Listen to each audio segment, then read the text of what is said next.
திரு செந்தில்வேல், இங்க அதிமுக ஒரு வியூகத்தை அமைக்குது. அந்த வியூகம் அப்படிங்கிறது எந்த தேர்தலில் யார் கூட கூட்டணி, யார் கூட்டணிக்கு வரணும் வரக்கூடாது அப்படிங்கிறது எல்லாமே அந்த கட்சி தலைமை முடிவெடுக்கக்கூடிய வியூகம். அதை நீங்க அரசியல் ரீதியா விமர்சிக்கிறீங்கன்னா திமுக கூட்டணி முதல்ல வலுவா இருக்கா, அந்த வலிமையை பார்த்துட்டு அதிமுக கூட்டணியை விமர்சிக்க வாங்கங்கிறார்.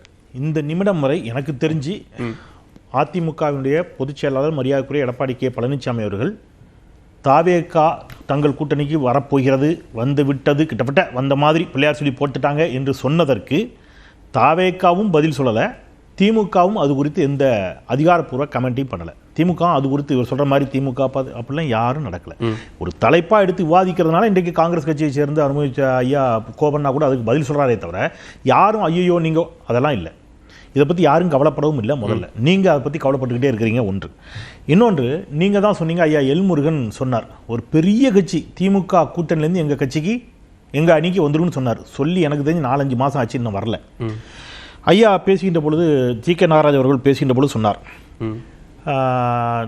கெடு சக்தி பாஜக, பாசிச சக்தி பாஜக ஆட்சிக்கு வந்துவிடக்கூடாது என்ற ஒற்றை நோக்கத்தில் தான் மறைந்த முதலமைச்சர் மரியாதைக்குரிய நாகராஜை சொல்வார். அதை அவர் சொல்லலை. அவர் பேசுகின்ற போது ஒன்று சொன்னார், ஜெயலலிதா மேடத்தை பற்றிலாம் பேசுகின்ற போது சொன்னார், இங்கே திமுக வராமல் இருப்பதற்கு இவர் டிடிவி தினகரன் அதைத்தான் கன்சல்ட் பண்ணணும், அதைத்தான் எடுத்துக்கணும்னு சொன்னார். அதுக்காக நான் சொல்கிறேன், அவர் ஒருவேளை திடீர்னு இப்போ திருப்பி ஜெயலலிதா வழிக்கு வந்திருக்கலாம்.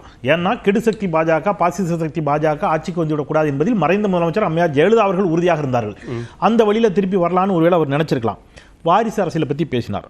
வாரிசு அரசியலை பற்றி அதிகாரப்பூர்வமாக வந்திருக்கக்கூடிய செய்தி, மொத்தமாக இந்தியாவில் இருக்கக்கூடிய எம்எல்ஏக்கள் எம்பிக்கள் எல்லாரையும் சேர்த்து சொல்கிறேன், எல்லா மாநிலத்தில் இருக்கக்கூடிய எம்எல்ஏக்கள் எல்லாம் சேர்த்து, எம்பிக்கள் எல்லாம், நாடாளுமன்றம் மாநிலங்களவை மக்களை எல்லாம் சேர்த்து பாஜகவிற்கு தான் இருப்பதிலேயே அதிகமான வாரிசுகள்.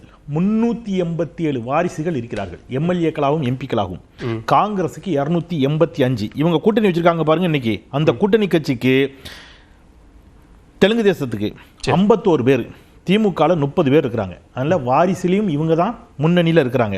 அப்புறம் ஓட் பர்சன்டேஜை பற்றி சொன்னார், காங்கிரஸுக்கு என்ன ஆயிடுச்சு அப்படின்னு சொல்லி. தனித்து நின்றதை அடிப்படையில் சொல்கிறேன், நான் கூட்டணி வச்சே பேசலை.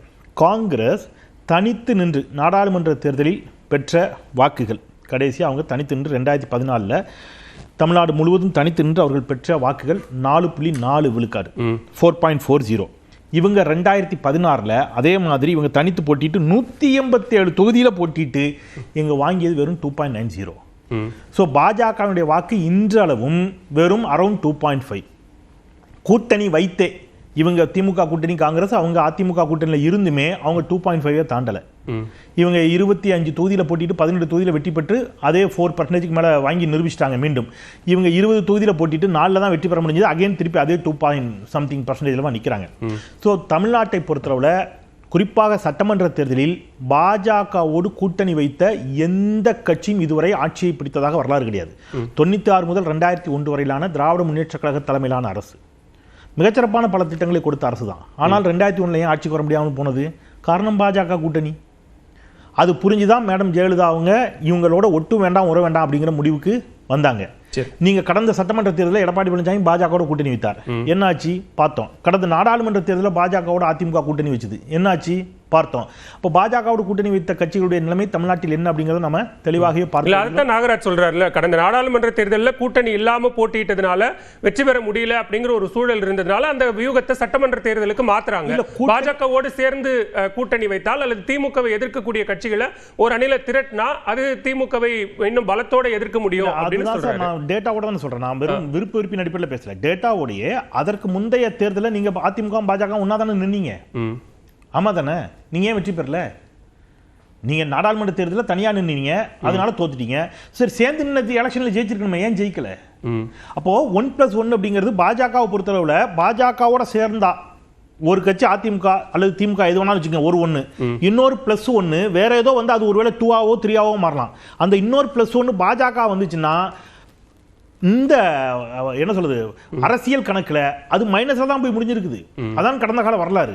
சோ அது புரிஞ்சுதான் இவங்க எல்லாரும் என்ன செய்யறாங்க, இல்ல வேண்டாம் அப்படின்னு எல்லாரும் வந்து அதையே தாவேக்காவா இருக்கக்கூடாது அப்படிங்கிற கேள்வி. எது தாவேக்கா? அந்த இன்னொரு கட்சி வரக்கூடிய அந்த பிரம்மாண்ட கட்சின்னு சொல்றது யார் வேணா வரலாம், அது திமுகவில் இருக்கிற கட்சி இல்லையா? பிரம்மாண்ட கட்சி நீங்க சொன்னது எல்முருகன் சொன்னதை நான் சொன்னது திமுகவில் இருக்கக்கூடிய ஒரு கட்சினே அவர் குறிப்பிட்டே சொன்னார். இல்ல திரு எடப்பாடி பழனிசாமி சொன்னார் பிரம்மாண்ட கட்சி ஒன்று வரப்போகிறது அப்படின்னு சொன்னார். இப்போ ஒருவேளை இப்ப நீங்க இப்படி எடுத்துங்க, கடைசி வரைக்கும் தாவேக்கா வரலன்னு வச்சுக்கங்க ஒரு வாதத்துக்கு, என்ன பண்ணுவீங்க?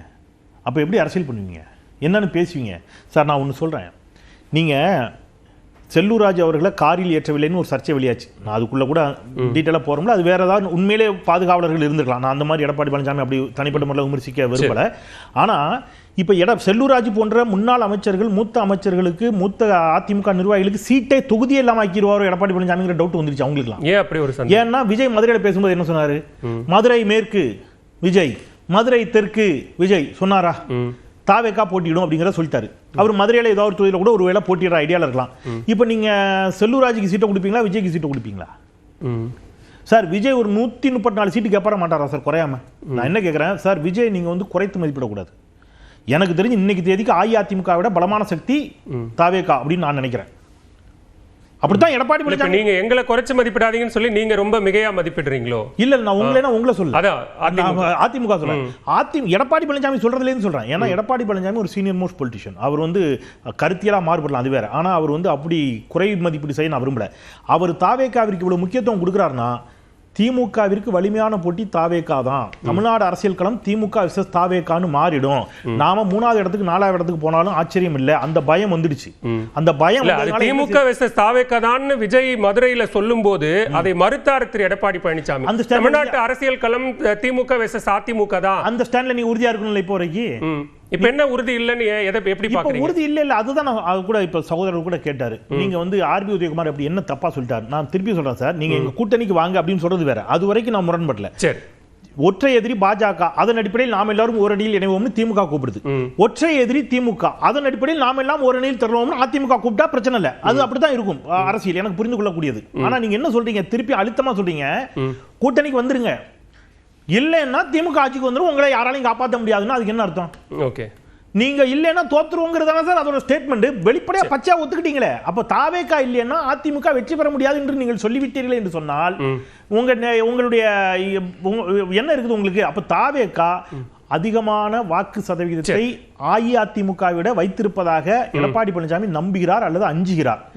இது ஒருவேளை தேர்தல் முடிஞ்சு ஒருவேளை அப்படி சூழல் வந்துடுச்சுன்னு வைங்க, திமுக ஆட்சி கட்சி ஒருவேளை தாவேக்கா எதிர்கட்சியா வந்து உட்கார்ந்துருச்சுன்னு வைங்க, எடப்பாடி பழனிசாமி நிலைமை என்ன ஆகும்? அப்போ அதுக்கு முன்னாடி இப்பவே கூப்பிட்டு வச்சுக்கிட்டோம்னா நல்லது அப்படிங்கிற இடத்துக்கு வர்றாரு. ஓகே, நம்ம சீனிவாசன் பதில் மட்டும் வாங்கிட்டு வந்தேன். திரு சீனிவாசன், அப்படியான ஒரு சூழலை நோக்கித்தான் அதிமுக காத்திருக்கா? திரு எடப்பாடி பழனிசாமி விஜயனுடைய வருகைக்காக காத்திருக்கிறாரா? இல்ல, அதாவது இப்ப அண்ணன் செந்தில் சார் சொல்ற இதே பாத்தீங்கன்னா தாவேக்கா அண்ணா திமுக தான் இப்ப சீன்ல இருக்குது. அப்ப திமுக சீன்ல இல்ல, அப்படிதான் அவர் சொல்றாரு. திமுகவுக்கு எதிராக சொன்னார். எதிர்கட்சிக்கு யாருக்கு போட்டின்னு சொன்னார் சார்.